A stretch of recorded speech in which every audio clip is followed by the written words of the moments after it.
Pedro responde: ¿cómo soportamos las injusticias?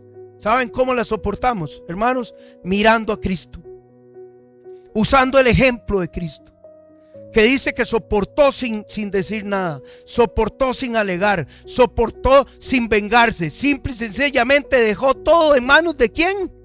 Del que juzga, en manos de Dios. La fortaleza del Hijo de Dios está en Cristo. Cuando sufrimos injustamente, miremos a Jesús, miremos a Cristo. Cuando somos rechazados, miremos a Cristo. Cuando somos heridos, hermanos, miremos a Cristo.